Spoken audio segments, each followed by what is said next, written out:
అందరికీ నమస్కారం అంటూ గత 227 ఎపిసోడ్లుగా మనం చేసుకున్నటువంటి పలకరింపు ఈ రోజు నుంచి మార్చబోతున్నాను. ఈ రోజు నుండి ఈ 228వ ఎపిసోడ్ నుండి ప్రతి వారం మీకు ప్రియమైనటువంటి మీరందరూ ఆదరిస్తున్నటువంటి ఈ ఆలపాటి చమక్కులు సాప్తాహిక వీడియో కార్యక్రమంలో ఇక నుండి మన పలకరింపు కొత్తగా సరికొత్తగా ఓం నమో వెంకటేశాయ.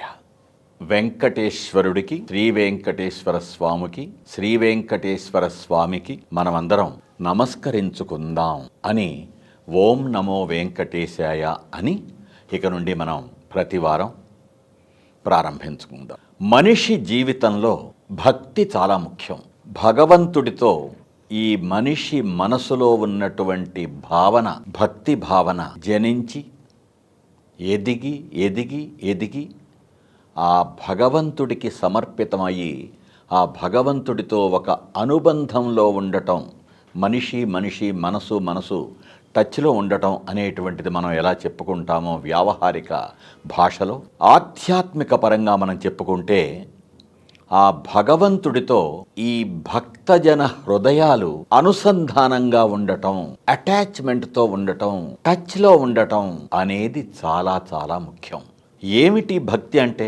భగవంతుడు మనందరికీ తెలుసు. ఒప్పుకునే వాళ్ళు భగవంతుడిని ఒప్పుకుంటారు, ఒప్పుకోని వాళ్ళు కూడా ఏదో ఒక శక్తి ఉంది, మహత్తర శక్తి ఉంది, దాని పేరేమిటో మాకు తెలియదు అని చెప్పుకుంటారు. అలా ఏ విధంగా తీసుకున్నా కూడా ఒక సర్వశక్తిమంతుడైనటువంటి ఒక శక్తి ఈ భువనాలని ఏలుతుంది అనేటువంటిది, నడుపుతుంది అనేటువంటిది మనకి తెలుసు. కాబట్టి ఆ భగవంతుడితో అనుసంధానంగా ఉండటం, భగవంతుడి పట్ల భక్తిగా ఉండటం, మన భక్తిని భగవంతుడికి నివేదించుకుంటూ ఉండటం అనేది మనిషి జీవితంలో ఒక అపురూపమైనటువంటి చరితార్థత.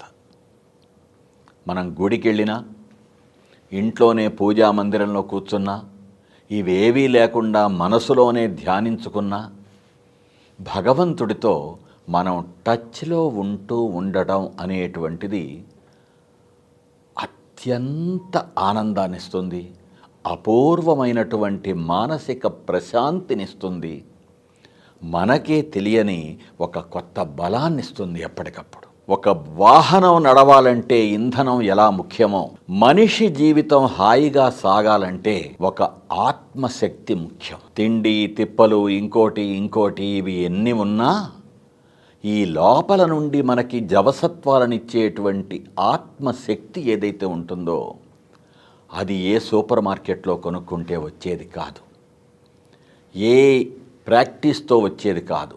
కేవలం భగవంతుడితో టచ్లో ఉంటూ భగవంతుడిని నమ్ముకొని ఉండటం అనేటువంటి జీవన పోకడని అలవర్చుకుంటే అప్పుడు లభిస్తుంది. అది నమ్మితే భగవంతుడు, నమ్మకపోతే ఒక రాయి.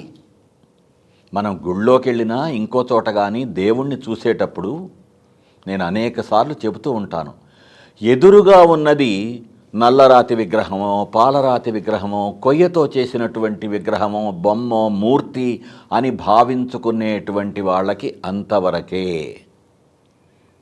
అలా కాకుండా ఎదురుగా ఉన్నటువంటిది దివ్య శక్తి సంపన్నుడైనటువంటి నా స్వామి, నా భగవంతుడు అనేటువంటి నమ్మకం, అనేటువంటి అచంచలమైన విశ్వాసం, అనేటువంటి బలీయమైన భావన ఎప్పుడైతే ఉంటుందో అటువంటి వాళ్ళతో మనిషి మాట్లాడతాడు, అటువంటి వాళ్ళతో భగవంతుడు మాట్లాడతాడు. భగవంతుడు మన మాటల్ని వింటాడు, భగవంతుడు మనకి పరిష్కారాలు చూపిస్తాడు, భగవంతుడు మనకి మార్గాలు సూచిస్తాడు. ఇది ఎన్నో గొప్ప గొప్ప చదువులు, ఎన్నో ఉన్నత చదువులు, ఎన్నో పెద్ద పెద్ద పదవులు నిర్వహించి ఐఐటీలు, ఐఐఎంలు, ఇంకా విదేశీ స్వదేశీ విశ్వవిద్యాలయాల్లో గొప్ప గొప్ప స్థాయిల్లో విద్యా అధికులైనటువంటి వాళ్ళు, అనేక గొప్ప గొప్ప కంపెనీలకి సిఈఓలు, సిఓఓలుగా ఇంకా పెద్ద పెద్ద పదవులు నిర్వహించినటువంటి వాళ్ళు చివరికి అవన్నీ చూసిన తర్వాత దైవశక్తిని మించినటువంటి శక్తి లేదు కాబట్టి ఆ దైవంతో టచ్లో ఉండటం అనేటువంటి రంగంలోకి వాళ్ళు రావడం అనేది మన కళ్ళెదుట అక్కడక్కడ అప్పుడప్పుడు కనిపించేటువంటి జీవిత యథార్థం.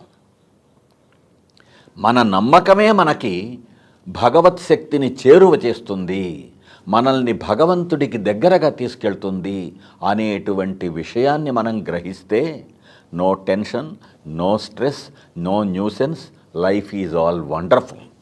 అందులో ఎటువంటి సందేహం లేదు. కలియుగ ప్రత్యక్ష దైవమైనటువంటి శ్రీ వెంకటేశ్వర స్వామి వారితో అనుబంధాలు పెంచుకొని వారితో భక్తి ప్రయాణాలు చేసి ఎందరెందరో ఎన్నెన్నో గొప్ప గొప్ప దివ్యమైన భవ్యమైన అనుభూతులు పొందారు. అటువంటి అనుభూతులను గురించి ఇక నుంచి మనం ప్రతి వారం తెలుసుకుంటూ ఉందాం. ఓం నమో వెంకటేశాయ. మళ్ళీ వచ్చే ఎపిసోడ్లో కలుసుకుందాం.